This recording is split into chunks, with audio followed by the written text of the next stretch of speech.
आपके भाजपा के पदाधिकारियों के यहाँ से ईवीएम बरामद हुए हैं पिछले चुनाव में, क्या एक्शन लिया सरकार ने? ईवीएम कैसे चला गया उनके पास? आप ईवीएम खुलवा के चेक कराने के लिए तैयार नहीं है कि उसमें कौन सा डिवाइस लगा है जिससे हैकिंग कर ले रहे हैं। आप दिखाने के लिए तैयार नहीं, आप कहते ऊपर से देख लो। अरे ऊपर से कैसे देखेगा आदमी जब तक हार्डवेयर नहीं देखेगा उसका? लेकिन अभी तो कहीं पे अगर बेईमानी किसी बूथ पे हो रही है तो वीडियो जा रहा है। कहीं ईवीएम उत्तर प्रदेश चुनाव में या कई राज्यों में ईवीएम को पता नहीं कौन से कॉरिडोर से बदलने का मतलब कि कैमरा भी आया कई राज्यों में कि ईवीएम कैसे ट्रांसपोर्ट करते हुए बदला गया है। कई जगह स्ट्रॉन्ग रूम भी पीछे से तोड़ दिया गया, उसका भी वीडियो आ गया, लोगों ने वीडियो बना के भेज दिया, फिर भी इलेक्शन कमीशन चुप है। इससे पता चलता है कि हालात बहुत ही बदतर है। मेरा आरोप है कि जो पर्यवेक्षक आते हैं इस तरह की बेईमानी में अटैची भर के रुपया लेके जाते हैं। इलाहाबाद में राजू पाल की हत्या हो गई थी, विधायक था बसपा का, और उसके बाद उपचुनाव हुआ।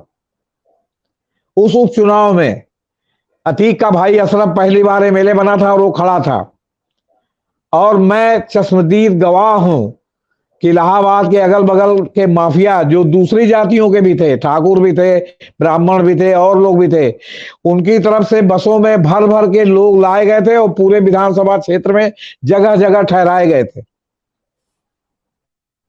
जिन्होंने जो है बकायदे वोट छापा। और ठीक 2-2.5 साल बाद जब फिर जनरल चुनाव हुआ तो अशरफ मियां हार गए पूजा पाल से। देखिए सर, हम लोग संधिकाल से गुजर रहे हैं और अब लोकतंत्र जिस तरह जो है वो जीवितावस्था में आ गया, कोई भले उसको मारने की कोशिश करे, उसमें बहुत चीजें बहुत दिन तक जो है कारपेट के नीचे नहीं रहेंगी, ऐसा मेरा मानना। सारी जिम्मेवारियां हम और आप जुडिशरी पे तो दे नहीं सकते ना।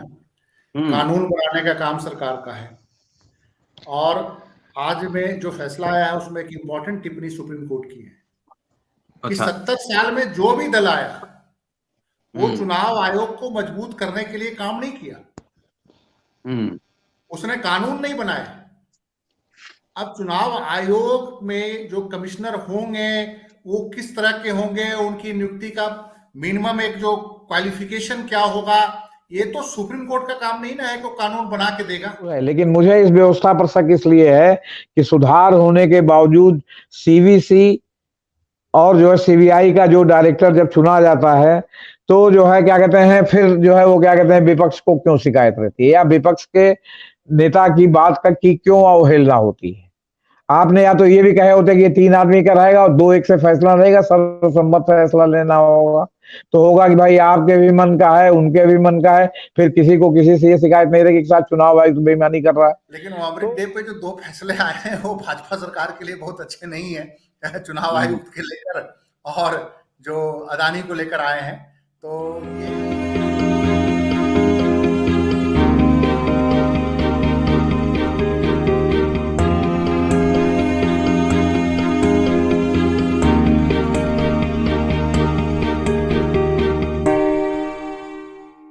चीफ इलेक्शन कमिश्नर, मुख्य चुनाव आयुक्त नियुक्ति कैसे हो, इस पर अभी तक कोई ठोस कानून नहीं। सुप्रीम कोर्ट का एक अहम फैसला आया है जिसके हिसाब से अब मुख्य चुनाव आयुक्त की नियुक्ति सिर्फ सरकार नहीं, उसमें सुप्रीम कोर्ट, प्राइम मिनिस्टर भी रहेंगे, लीडर ऑफ अपोजिशन भी रहेंगे, तब राष्ट्रपति के पास स्वीकृति के लिए जाएंगे। दोस्तों, रतनलाल बोल रहा हूं और आप देख रहे हैं अम्बेडकर नाउ। हमारे साथ 2 खास मेहमान हैं, जेपी सिंह साहब हैं और संजीव जी हैं। लगातार आप सुन रहे हैं अम्बेडकर नामा पर इनको, और ये फैसला, ये निर्देश आज ही आया है, इसके क्या मायने, क्योंकि अब तक सरकारें अपने हिसाब से मनमाने तरीके से मुख्य चुनाव आयुक्त की नियुक्ति करती रही। इस फैसले के क्या मायने होंगे कि जब तक ये कानून ना बने तब तक इसी तरीके से leader of opposition, prime minister और सुप्रीम कोर्ट के तत्वाधान में नियुक्ति होगी। संजीव जी, क्या है मामला?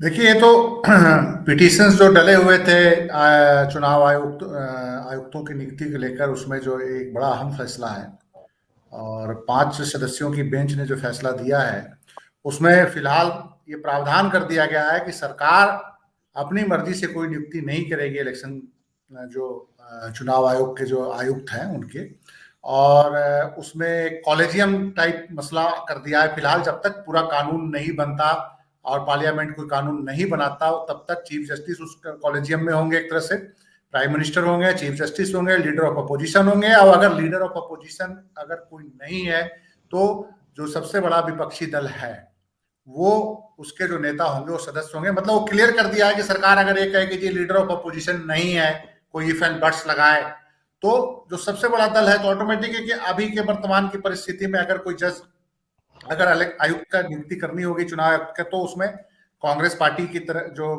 लीडर है लोकसभा के अंदर उनकी भूमिका हो जाएगी।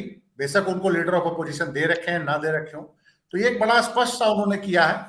और साथ में कोर्ट ने भी कहा है कि पिछले 70 सालों में तो आपने कोई स्पष्ट कानून ही नहीं बनाया, जबकि ये एक उम्मीद थी कि आप एक कानून बनाएंगे, एक पारदर्शी कानून बनाएंगे। कितने महत्वपूर्ण पद पे बंदा जो इसको आप बैठा रहे हैं और कैसे बैठा रहे हैं, क्या बैठा रहे हैं, पिक एंड चूज। अभी तक तो जैसे लग रहा था कि इस कार्यकाल में पिक एंड चूज चल रहा था। तो ये इलेक्शन कमीशन के जो कार्यशैली पे लगातार सवाल उठ रहे थे, तो उसके कारण ये फैसला बड़ा अहम है। और मैं समझता हूं कि आज ऐसे तो भाजपा का अमृत डे था, पूर्वोत्तर के राज्यों में त्रिपुरा में सत्ता मेंटेन कर लिया है, लेकिन वो अमृत डे पे जो 2 फैसले आए हैं वो भाजपा सरकार के लिए बहुत अच्छे नहीं है। चुनाव आयुक्त के लेकर और जो अदानी को लेकर आए हैं, तो ये आज जो फैसला है वो निश्चित रूप से जो 2024 के चुनाव के लेकर बहुत महत्वपूर्ण हुआ, क्योंकि चुनाव आयोग का जो पूरा कार्यशैली वो एक पक्षीय हो गई थी। वो निष्पक्ष चुनाव आयोग के रूप में काम नहीं कर रही थी। आयोग वो पूरी तरह से सरकार के जो फैसले थे, सरकार जो निर्देश होती थी वही चुनाव आयोग कर रहा था। तो ये फैसला बड़ा महत्वपूर्ण है इस मामले में। जेपी सर जी, क्या मायने हैं इस देखिए फैसला सर, का? बहुत ही मेरे समझ में बहुत ही ऐतिहासिक निर्णय है। नहीं, ऐतिहासिक निर्णय है सर, लेकिन अगर चीफ जस्टिस सरकार से मिल जाए तो हम इसके पहले देख चुके हैं सीबीआई के डायरेक्टर के चुनाव में। इसके साथ उनको इसकी प्रक्रिया में भी कुछ सुधार का जो है आदेश निर्देश देना चाहिए, या कम से कम एक यही ऑब्जर्व करते कि ये जो 3 आदमी की कमेटी बनेगी, प्रधानमंत्री, चीफ जस्टिस ऑफ इंडिया और लीडर ऑफ अपोजिशन, वो केवल चुनाव आयोग के उनको चयन ही नहीं करेगी, बल्कि उसके पहले सर्वसम्मति से किसको चुना जाएगा, कैसे चुना जाएगा, इसका भी जो है वो क्या कहते हैं स्वयं निर्धारण करेगी। हम छोड़ दे रहे हैं सुप्रीम कोर्ट ने नहीं कहा। अब अगर जो आपने जो चीफ जस्टिस ने कहा, वो उन्होंने कहा जो आपके क्या कहते हैं प्रधानमंत्री ने, और चीफ जस्टिस रंजन गोगोई की तरह हुआ और उसने आंख मूंद के ऊपर दस्तखत कर दिया, तो क्या होगा आप बताइए।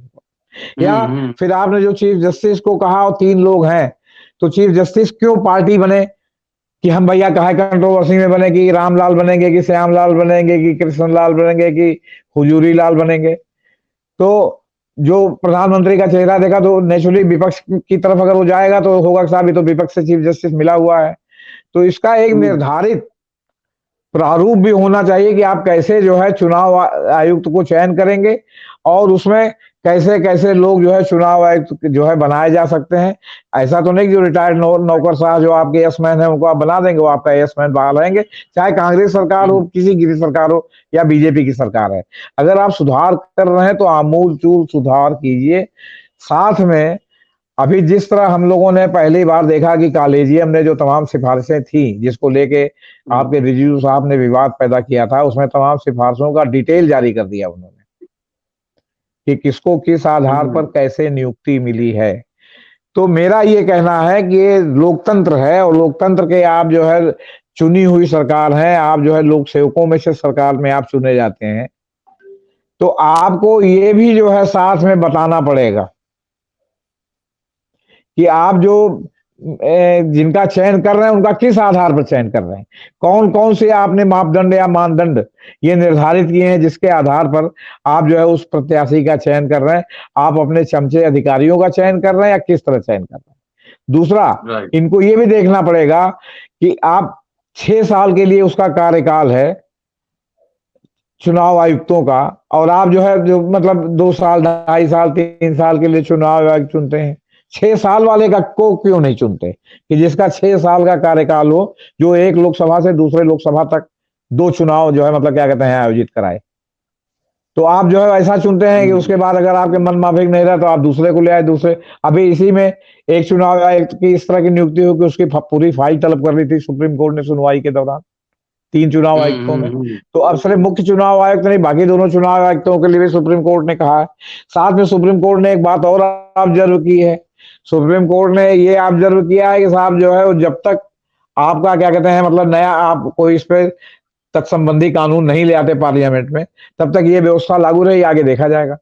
हम इस व्यवस्था पर पहले से सुधार जरूर है, लेकिन मुझे इस व्यवस्था पर शक इसलिए है कि सुधार होने के बावजूद सीवीसी और जो है सीबीआई का जो डायरेक्टर जब चुना जाता है तो जो है क्या कहते हैं फिर जो है वो क्या कहते हैं विपक्ष को क्यों शिकायत रहती है या विपक्ष के नेता की बात का की क्यों अवहेलना होती है। आपने या तो ये भी कहे होते कि ये 3 आदमी का रहेगा और 2-1 से फैसला रहेगा, सर्वसम्मत फैसला लेना होगा, तो होगा कि भाई आपके भी मन का है, उनके भी मन का है, फिर किसी को किसी से ये शिकायत नहीं रहेगी कि साथ चुनाव आयुक्त बेईमानी कर रहा है। तो आप अगर सुधार करने जा रहे हैं और आप इतना बड़ा स्टेप ऐतिहासिक लेने जा रहे हैं कि आपने सरकार के ऊपर छोड़ने के बजाय 3 सदस्यीय कर दिया, तो थोड़ा उसके बारे में भी आपको सोचना चाहिए कि ताकि जो है ऐसा ना हो कि वो 3 हो गया तब भी जो है वही सारी शिकायतें रहे कि साहब ईवीएम में चुनाव आयोग गड़बड़ी करा देता है, चुनाव आयोग 19 लाख ईवीएम गायब है उसका जवाब नहीं देता।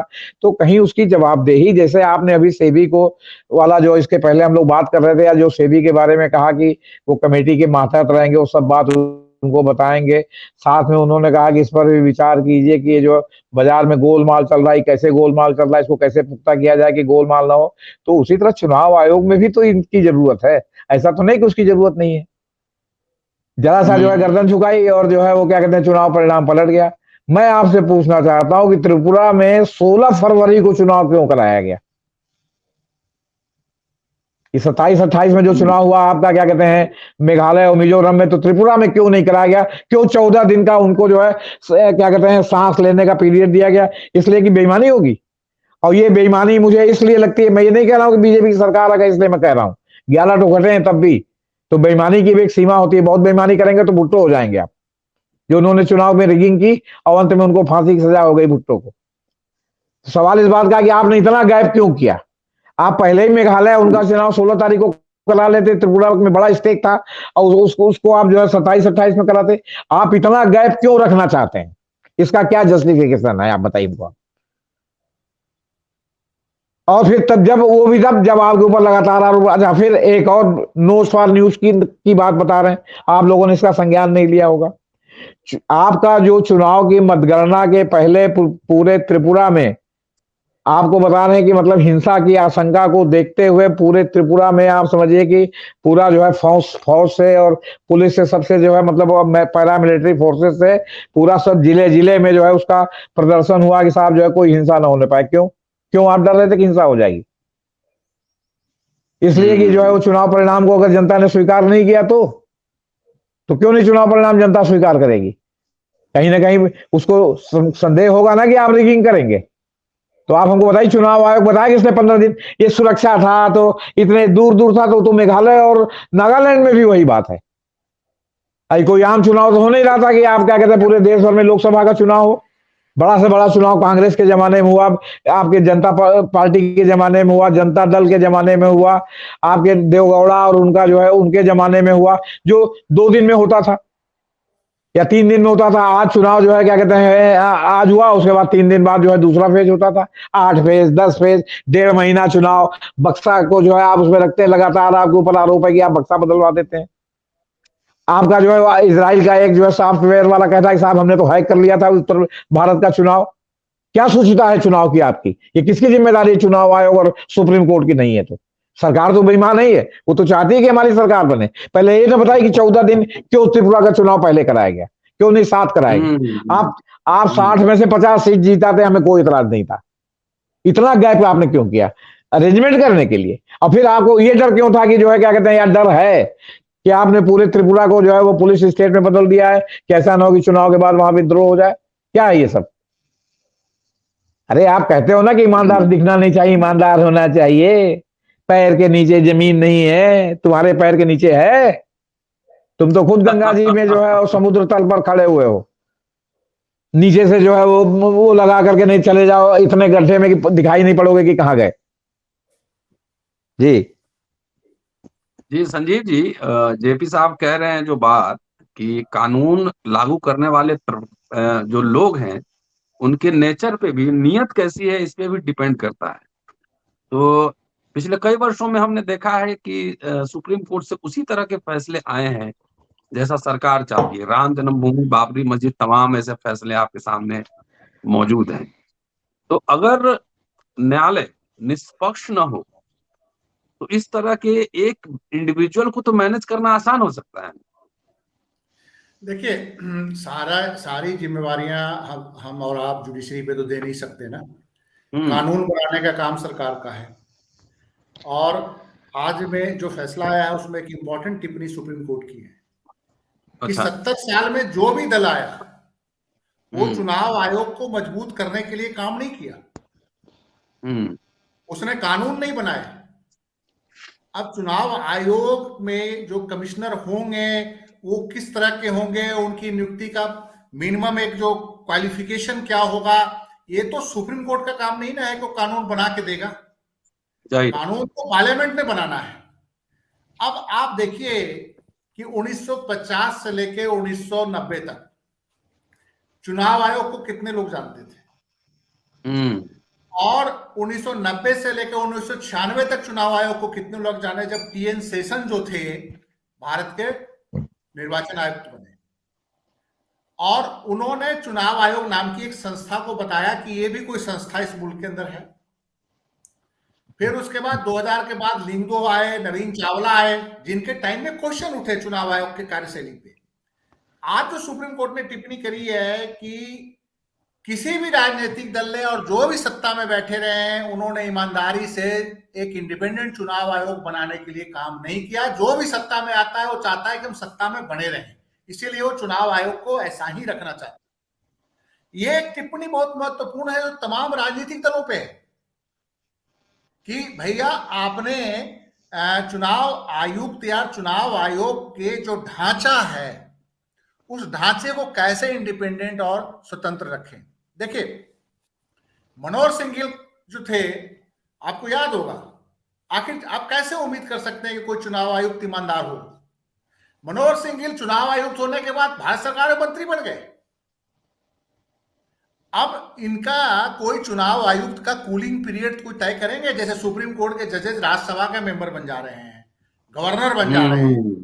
तो कोई भी चुनाव आयुक्त जब उसको ये लोभ होगा कि हम अगर सरकार की मदद करते हैं तो हमको पोस्ट रिटायरमेंट जुगाड़ मिल जाएगा, तो ये कानून की जुगाड़ ना मिले, वो इंडिपेंडेंट हो, वो पार्लियामेंट ने बनाना है। अब पार्लियामेंट में किस तरह से कानून बन रहे हैं वो आप देख, पढ़े लिखे हैं, जो कॉन्स्टिट्यूएंट असेंबली में जो हमारे जितने दिग्गज थे पढ़े लिखे, उनके मुकाबले आज के जो संसद में बैठे हुए जो हमारे सांसद हैं किस तरह के कानून बना रहे हैं, देख रहे हैं। अब आप एक और भी घटनाक्रम को देखिए बड़े ध्यान से कि जिस चुनाव आयुक्त ने थोड़ी सी अपनी रीढ़ की हड्डी को मजबूती से खड़ा करने की कोशिश की तो उस पे उसके सीटिंग रहते उस पर कार्रवाई करने की कोशिश की गई। ये अमृत काल में हुआ, मोदी जी के अमृत काल में हुआ। 2019 में आपको याद होगा अशोक लवासा चुनाव आयुक्त थे और उन्होंने यही कहा था 2019 के चुनाव के दौरान, लोकसभा चुनाव के दौरान, कि जो भी मॉडल कोड ऑफ कंडक्ट को लेकर और तमाम कंप्लेंट्स में जो एक 3 मेंबरी मीटिंग होती है तो उसमें अगर जो मेरा जो कहीं किसी मुद्दे पे मतभेद है तो उसको नोट्स पे चढ़ाया जाए, बकायदा नोटिंग चढ़ाई जाए। वो बाकी जो 2 चुनाव आयुक्त तो नहीं माने, वो थोड़ा सा पूरी तरह से प्रो गवर्नमेंट थे और उसके बाद उन्होंने उस मीटिंग में भाग लेना छोड़ दिया जो भी कंप्लेंट्स आ रही थी इलेक्शन प्रोसेस के दौरान। अब अशोक लवासा का ये कदम जो है नरेंद्र मोदी को चुभने लगा। उन्होंने उनकी वाइफ पे इनकम टैक्स का नोटिस अक्टूबर महीने में भेज दिया 2019 में, चुनाव खत्म होते ही दोबारा सत्ता में आते ही। तो लवासा किसी ढंग से सरकार के कोप भाजन बनने से बचे, फिर कहा वो अपॉइंटमेंट लेके चले गए किसी दूसरे जगह पे। तो अब ये है कि अब तो सवाल ये है कि ये भी देखना होगा कानून बनाते हुए कि चुनाव आयुक्त को कोई सरकार की तरफ से धमकी ना मिले, कोई कार्रवाई ना उस पर हो, उससे उसको कैसे प्रोटेक्ट, कि मतलब कि कानून बनाते हुए अब इसको भी देखना पड़ेगा। अशोक लवासा का इतना बड़ा घटनाक्रम है। अब देखिए चुनाव आयोग क्यों बदनाम हुआ, छोटी छोटी बातें हैं। चुनाव आयोग जो तिथि तय करता है वो गवर्नमेंट तय करती है और चुनाव आयोग को दे देती है, इस डेट को आप इलेक्शन, ठीक है। फिर उसके बाद क्या होता है, कितने चरण में कहां कराना है वो भी सरकार तय करती है, इलेक्शन कमीशन को दे देती है कि आप ये इस हिसाब से घोषणा कर दो। हिमाचल का कहते हैं कि आप आज घोषणा कर दो, गुजरात का आप 2 महीने बाद करना, क्योंकि प्रधानमंत्री साहब ने वहां पे कभी कई रैलियां करनी है और कई घोषणाएं करनी है। किस स्टेट में गुजरात पुलिस की नियुक्ति कैसे होनी है, किस स्टेट में, कौन से स्टेट भाजपा शासित राज्य की पुलिस की कैसे नियुक्ति होनी है चुनावी राज्य में, वो सरकार लिस्ट देती है और चुनाव आयोग वैसे ही मान लेता है। बाकी जेपी सिंह जी लगातार लिखते रहे हैं गायब ईवीएम को लेकर। गायब ईवीएम कहां है आप बताइए, 20 लाख ईवीएम गायब है। ईवीएम और वीवीपैट जो है उसके आंकड़े नहीं मिलते, और तो और छोड़िए 2 बजे तक 30% 40% वोटिंग है, एकाएक 6 बजे पता चलता है कि 70-75% वोटिंग होगी। 5 बजे तक से बताती है कितने परसेंट वोटिंग है, देर रात एकाएक अनाउंसमेंट हो जाता है कि जी 30% वोटिंग और होगी। इसमें भी क्वेश्चन है कि क्या 4 बजे के बाद जो सरकारी तंत्र है वहां बूथ पे कोई मैनेजमेंट कर रहा है, ईवीएम के बटन दबा रहा है, वो ऐसे क्वेश्चन उठ रहे हैं कई राज्यों में। तो अब ये जो है, ये जो सारी चीजों को रोकने के लिए वही आज सुप्रीम कोर्ट ने बोला है कि जो भी सत्ता में आता है पार्टी, जो भी सत्ता में पार्टी आती है, वो सत्ता को आगे बरकरार रखने के लिए सिस्टम का दुरुपयोग करना चाहता है चुनाव आयोग को। अब चुनाव आयोग अब तो इसमें है कि सारे राजनीतिक दलों ने आज तक ईमानदारी से क्यों नहीं सोचा। यही चुनाव आयोग जब कांग्रेस के राज में था तो भाजपा वाले वहां अशोक रोड पे कितना हंगामा करते थे।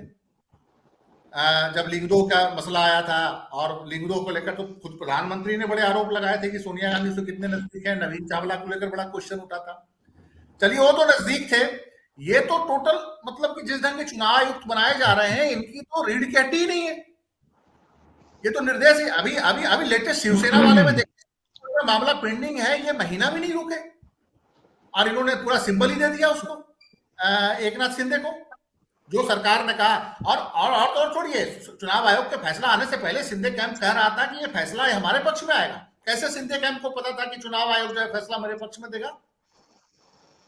तो अब बताइए कि अब ये 5 जो जजेस बेंच हैं वो तो एक सीमा तक ही कर सकते हैं। अब उन्होंने कहा है कि ठीक है अभी हम ये कर देंगे 3। अब कानून बनाइए, जब कानून बनेगा तो उस समय कानून बनाते हुए सरकार कितनी ईमानदार रहती है, विपक्ष कितना पार्टिसिपेट करता है उसमें ईमानदारी में। क्योंकि देखिए एक बात फिर मैं कह रहा हूं कि नरेंद्र मोदी जो जिस परंपरा का पालन कर रहे हैं उसके जड़ में कहीं ना कहीं कांग्रेस वाले ही मतलब कि बैठे हुए हैं। आपको याद होगा आज चुनाव आयोग के लिए रो रहे हैं, बिहार में इलेक्शन कैसे होता था आपको याद होगा। मैं समझता हूं कि अगर TN शेषन और उसके बाद KJ राव जैसे कुछ ऑफिसर वहां पे नहीं ईमानदारी से काम कर रहे होते तो बिहार में तो इलेक्शन कभी ऑनेस्टी से होता ही नहीं था, बूथ कंट्रोल होता था।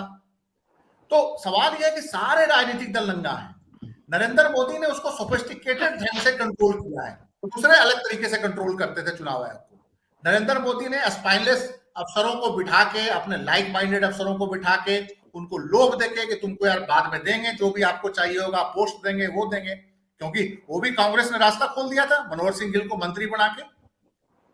क्या भाजपा वाले लोग नहीं दे सकते किसी चुनाव आयुक्त को कि भैया आप हमारे फेवर में काम कीजिए ना, हम आपको मंत्री बना देंगे, हम आपको राज्यसभा दे देंगे। आपको सुप्रीम कोर्ट के जजेस राज्यसभा जा रहे हैं तो फिर वो जजमेंट क्यों नहीं लिखेंगे सरकार के फेवर में, जब राज्यसभा मिलेगा 6 साल की गारंटी मिलेगी। गवर्नर बन गए वो एक नजीर साहब जो थे, तो मतलब कि पूरा मोरल ही गिरा हुआ है। वैसे में जोसेफ जैसे जजेस जो बैठे हुए हैं उनका हम लोग थैंक्स करें कि ऐसे विपरीत परिस्थिति में भी कुछ लोग 2-3% सिस्टम में ऐसे लोग बैठे हैं जो सिस्टम को बचाने की कोशिश कर जी। चाहे वो अदानी को लेकर चंद्रचूड़ साहब का फैसला हो, जस्टिस चंद्रचूड़ का फैसला हो, चाहे ये इलेक्शन कमीशन को लेकर जस्टिस जोसेफ का फैसला हो। अब इस पे कम से कम डिबेट भी होना चाहिए कि भाई आप कैसा कानून बनाए। अब देखिए बाबा साहब भीमराव अंबेडकर और संविधान सभा में जितने लोग बैठे थे उनको एकदम अंदाजा नहीं था कि 21वीं शताब्दी में इस देश के पार्लियामेंट पे मतलब कि माफिया और क्रिमिनल और लोकतंत्र को से नफरत करने वाले पार्लियामेंट पे कब्जा करेंगे। नहीं तो हो सकता है कि वो सारे प्रोविजन उस समय बना के जाते, बड़े आइडियल स्थिति में थे कि हम लोग इतनी अच्छी लड़ाई लड़े हैं तो हमारे जो आगे जो परंपरा लेके चलने वाले, हमारे जो आगे लिगेसी जो संभालने वाले लोग होंगे हमारे तरह ही होंगे। उनको ये नहीं पता था कि ये अंग्रेजों से भी बदतर लोग आएंगे इस देश के अंदर 21वीं शताब्दी में, जो कुछ भी कर देंगे अंदर पार्लियामेंट में। तो ये देखिए, ये अगर उनको आइडिया होता कि शायद 21वीं शताब्दी या 1990 के बाद यहाँ बहुत बुरा हाल होगा, तो शायद वो कई चीजों में एलोबरेट ही कर देते कॉन्स्टिट्यूएंट असेंबली में कि ये ऐसे चुनाव आयुक्त होगा, इसकी ये क्वालिफिकेशन होगा, वो पोस्ट रिटायरमेंट कोई पोस्ट नहीं लेगा। ये सारी चीजों का अगर उनको आइडिया होता तो करते। आज की डेट में अगर आइडिया होगा तब भी नहीं करेंगे, ये देखिएगा। जी जेपी सर, क्या भारतीय लोकशाही को चुनौतियां हैं बहुत, और उस देखिए सर, चुनौतियों के बीच ये जो ऑर्डर आया है सुप्रीम कोर्ट का, कैसे देखा जाए? एक तरफ देखिए कोलिजियम पे सरकार से टकराव भी है। देखिए सर, हम लोग संधिकाल से गुजर रहे हैं और अब लोकतंत्र जिस तरह जो है वो जीवितावस्था में आ गया, कोई भले उसको मारने की कोशिश करे, उसमें बहुत चीजें बहुत दिन तक जो है कारपेट के नीचे नहीं रहेंगी, ऐसा मेरा मानना है। मैं आज आपको एक बहुत बड़ा खुलासा कर रहा हूं जी। आपने टीएन शेषन का नाम सुना? संजीव भाई ने कहा कि उन्होंने ये कर दिया वो कर दिया। टीएन शेषन को चंद्रशेखर जी ने बनाया था जब वो प्रधानमंत्री थे। और आप आज जाके बलिया में जो पुराने लोग हैं उनसे सर्वे करके देख लीजिए, सभी कम्युनिटी से। वहां शंकर अग्रवाल नाम के डीएम थे। मैं बलिया का रहने वाला हूं, इसलिए मैं जानता हूं इस बात। पूरे देश में टीएन शेषन का कानून था और बलिया में चंद्रशेखर जी का कानून था। बलिया में उसी तरह जो है वो क्या कहते हैं, पोलिंग बूथ पर जो है बाकी लोगों को जाने नहीं दिया गया, जैसा पूरे देश में पहले होता था। टीएन शेषन ने पूरे देश में हाहाकार मचवा दिया था और बलिया में शंकर अग्रवाल के माध्यम से बिल्कुल वही सब हुआ जो पहले होता था, चाहे टीएन शेषन को कोई कितना भी महान क्यों न कहे। क्यों? क्योंकि वो नमक का हक अदा कर रहे थे। और शंकर अग्रवाल जो डीएम थे उनके बारे में भी उनका जो है नाम डाल के गूगल पर देख लीजिएगा कि उसके बाद कितना मलाई खाया उन्होंने प्रशासनिक पदों पर। तो ये जो व्यक्ति है ना, और जो व्यक्ति का मतलब जो कैरेक्टर है ना, वो बड़ा सब कॉम्प्लेक्स है। आप एक जनरल रिमार्क पास कर दें कि बहुत बड़े योग्य थे, मैं उस केवल बलिया वाले कांड की वजह से मैं टीएन शेषन को परम बेईमान मानता हूं। ये मेरा अपना व्यक्तिगत मानना है।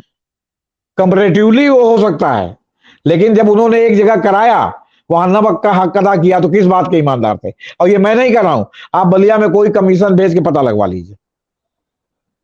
क्यों? क्योंकि तो भी 30 साल हो रहा, 30 साल में पता नहीं कितने लोग काल कवलित हो गए, कितने लोग इधर चले गए उधर चले गए। लेकिन जो हकीकत है वो आज की डेट में है। हम दोनों आदमी का नाम लेके कह रहे हैं, शंकर अग्रवाल और टीएन शेषन। बाबा साहब और संविधान सभा ने, चूंकि देश इतने टुकड़े टुकड़े में बंटने के बाद एक हो रहा था, तो वो सोच रहे थे कि आदर्श स्थिति रहेगी। उन्होंने आदर्श स्थिति को सोच के बहुत चीजें बनाई और इसको छोड़ दिया कि भाई आप पार्लियामेंट से चुनाव आयोग का गठन करा लीजिए। तो चुनाव आयोग का आपने गठन इसलिए कराया कि जो थोड़ा आपके प्रति टिल्ट रहता था। तो अब देखिए, आपको मालूम है कि ये जो आते हैं पर्यवेक्षक बन के, नौकरशाह ही आते हैं ना, कि और कोई आता है? जी जी जी जी। तो क्या आप उसके पहले उनका क्रेडेंशियल चेक करते हैं? चेक करने की कोई व्यवस्था है कि इस आदमी के ऊपर भ्रष्टाचार के कितने आरोप हैं, इसका कैरेक्टर रोल कितना लाल है, कितना हरा है और कितना नीला है? मेरा आरोप है कि जो पर्यवेक्षक आते हैं इस तरह की बेईमानी में अटैची भर के रुपया लेके जाते हैं। इलाहाबाद में राजू पाल की हत्या हो गई थी, विधायक था बसपा का, और उसके बाद उपचुनाव हुआ। उस उपचुनाव में अतीक का भाई अशरफ पहली बार एमएलए बना था और वो खड़ा था। और मैं चश्मदीद गवाह हूं कि इलाहाबाद के अगल बगल के माफिया जो दूसरी जातियों के भी थे, ठाकुर भी थे, ब्राह्मण भी थे और लोग भी थे, उनकी तरफ से बसों में भर भर के लोग लाए गए थे और पूरे विधानसभा क्षेत्र में जगह जगह ठहराए गए थे, जिन्होंने जो है बकायदे वोट छापा। और ठीक 2-2.5 साल बाद जब फिर जनरल चुनाव हुआ तो अशरफ मियां हार गए पूजा पाल से। क्यों? क्योंकि उस बार पूरे प्रदेश में चुनाव था। तो उस बार वो माफिया आकर छापने की पोजीशन नहीं थी। ये सब टीएन सेशन के बाद का मामला है। सर्किट हाउस में हम लोग पत्रकारों का एक दल गया और जाकर के वहां जो आईएएस अफसर पता नहीं कहाँ के थे, अब इतना ध्यान नहीं आ रहा है, तो जो है उनसे कहा कि भाई आइए फलाने फलाने जगह जाके आप छापा मार के देखिए, इस उसूल में 50 आदमी, उसमें 100 आदमी, उसमें 150 आदमी, इतने इतने लोग जो है प्रतापगढ़, जौनपुर, जो है क्या कहते हैं भदोही और इस तरह के बांदा, इस तरह के लोग आके रुके हुए हैं और सब जो है वोट में रिगिंग करेंगे। भाई साहब उसके बदले में वो अटैची लेके गए थे, वो वहां छापा वापा नहीं मारा उन्होंने। तो जो पर्यवेक्षक जिनके ऊपर अचानक जो आईएएस नौकरशाह है, जिस पर आप जिंदगी भर उसको गाली देते हैं, चोर है चोर है चोर है।